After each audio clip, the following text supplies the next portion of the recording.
Welcome to Elementary Math Chat, a podcast for all elementary math teachers looking for ideas and support when it comes to teaching elementary math. I'm your host, Anna Marie Kretzy from Kretzy Creations, and after 20 years of teaching 4th and 5th grade math, I am ready to share my experiences in the classroom to help improve yours. Whether you are a brand new teacher, new to teaching math, or simply looking for a change, join me each week as we discuss all things elementary math. Let's get started.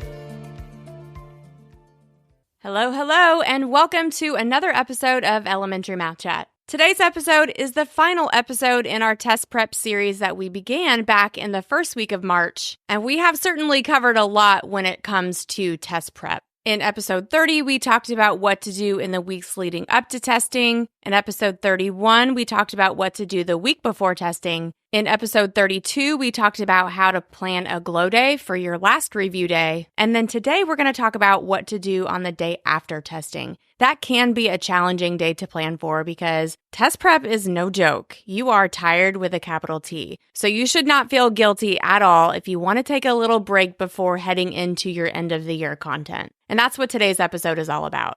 I do want to mention that the ideas I'm sharing today are for when your class has finished taking every single test. So ELA is done, math and science are done, social studies is done. You want to save these activities for when you are completely done with every single test. You also want to keep in mind that you might have students who are making up tests on this day. So you don't want to plan a movie day. You don't want to plan a big reward day where they would miss out on something special. Save those days for the end of the year when everyone can participate. So what can the day after testing look like? In my lesson plans, I named the title of this lesson, TCAP is done, so let's have a day of fun. TCAP is the test we take in Tennessee, so you can either use your state's test name or just say testing is done, so let's have a day of fun.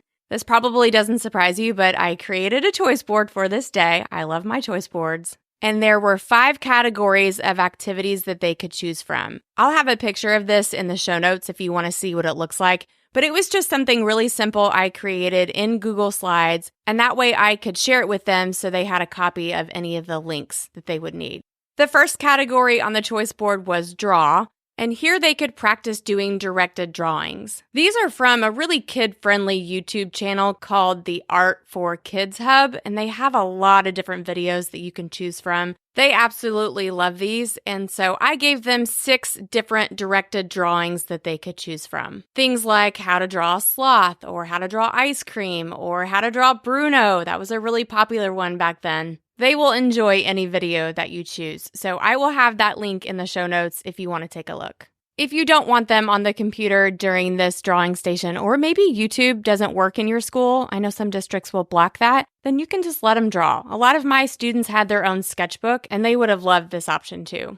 The second category on the choice board was color, and this was made up of both dot-to-dot pages and coloring pages. They could color the dot-to-dot pages when they were finished, so that's why I put them both in this color category. I don't know if you've seen these dot-to-dots, but they have hundreds of dots that, when connected, make these pretty detailed pictures. They take a lot of concentration too, but it almost feels like a brain break. So they are a popular choice on this day. I will link to a website that has plenty of free options, and it has different levels of difficulty that you can choose from. So depending on if you are 3rd grade, 4th grade, or 5th grade, you can pick accordingly.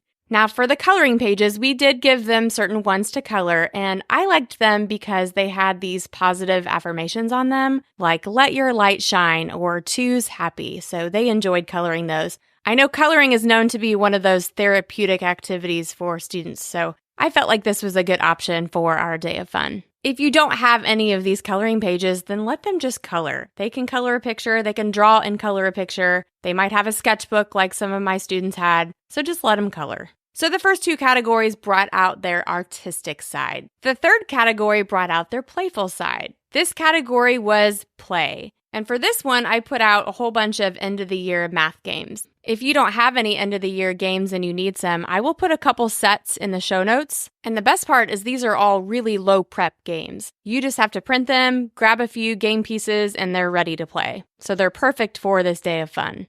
You can also allow your class to play regular board games. I'm sure you have a stack of these for indoor recess. I just didn't do that because of all the pieces involved. It was always a struggle to get them to clean up when they played during indoor recess, so I just didn't want to bother with that. But this is a play category, so if they want to play a board game and you're okay with that, then that is totally up to you. The fourth category on the choice board was called Watch.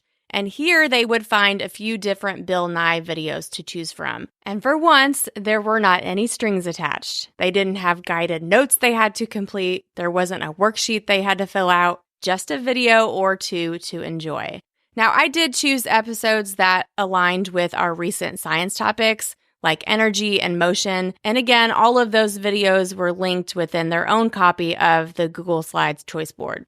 Another watch option could be Mystery Science if your district has that. Their mini episodes are great because they're about 5 to 6 minutes each, so you could send them a handful of the videos you haven't watched in class, and I know they would enjoy those. That leads us to our fifth and final category, and of course, we have to have a math category, and this one was called Solve. If I remember correctly, I think this one was the most popular choice of the day. And this category was full of puzzles. I had pentomino puzzles they could choose from. I had these puzzles in my early finisher bin, and they were always a popular choice. They kind of remind me of Tetris pieces, if you remember Tetris. So I made them an option for everyone on this day. What they enjoy most about these puzzles is the hands-on aspect to them, so it almost feels like a game when you're solving these puzzles. I'm not exactly sure where these puzzles came from. I just borrowed them from a teammate because she had a whole set of them for her boys. But I will link to a set on TPT that's only $3.50, and it comes with 20 puzzles. So that is plenty for your class. You will also need the puzzle pieces. So if you don't have any of those, I'll link to some that you can grab on Amazon. But before you purchase anything, send a quick email to your staff, and I bet another teacher has some that you can borrow for the day, and that way you don't have to purchase any for yourself. If you do decide to purchase them, or maybe you can use your school money for these, it is a good investment because you can use them for early finisher activities. Another type of puzzle in this category involved pattern blocks, and I'm sure you have a lot of those in your classroom. In these activities, they are given a pattern block design, but they have to use a certain amount of pattern blocks to match the design. For example, it might say, look at picture 10 and build this design using 30 pattern blocks. So it's not as easy as it sounds. I think for this one, I laid out maybe 6 different designs, and then I just put a few tubs of pattern blocks with them and let them go to work. Something else to consider with these pattern block puzzles is they would make a really fun station for family math night if your school does that. So you might want to check these out either for yourself on this day of fun or for something like family math night. I'll have this one linked as well in the show notes, and they are from the seller Teaching in a Wonderland.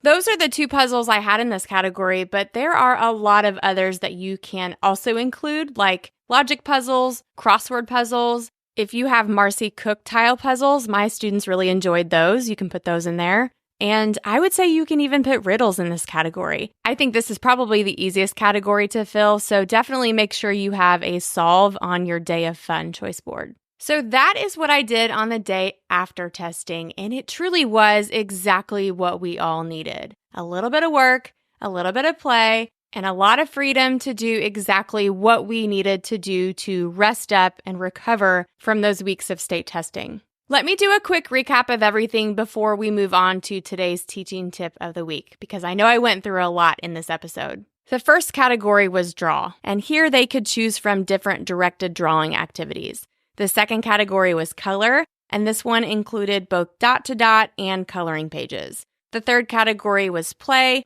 and here they could choose from several different partner games. The fourth category was watch, and this one provided them with links to a few Bill Nye videos. And the fifth category was solve, and here they could either solve a pentomino puzzle or a pattern block puzzle. One of the best parts about this day was I was able to sit at my desk and finally get some work done for once. So if your schedule allows for it, I would really try to plan a day like this. It will give your students a break, and more importantly, it will give you a much-needed break. Speaking of giving you a break, that is the perfect segue into today's teaching tip of the week. You have enough things on your plate the way it is. So my tip for you today is to pick a few students who are experts with technology to be part of your tech support crew. This idea came to me because I was constantly having issues with Chromebooks, and I wasn't the one using Chromebooks day in and day out. They were. So I figured, you know what? They probably know how to fix it better than I do. So I let them do the work. And it really was a win-win situation because they loved to step in and help, and I could continue what I was doing. So if someone's screen gets turned upside down, or the words get switched to another language, or maybe they just need help finding an online assignment, instead of you stepping in to help that student, let your tech support crew do the work for you. Well, that does it. That wraps up our 4-part series on test prep. I wish you all the best in your upcoming test prep season. Have an awesome week, and I will see you next Tuesday. Thanks for listening to today's episode of Elementary Math Chat. If you enjoy this podcast, it would mean so much if you could share it with a teacher friend to help spread the word, and subscribe or follow so you never miss an episode. For more information, be sure to check out the show notes with links to related blog posts and resources. Talk to you next week.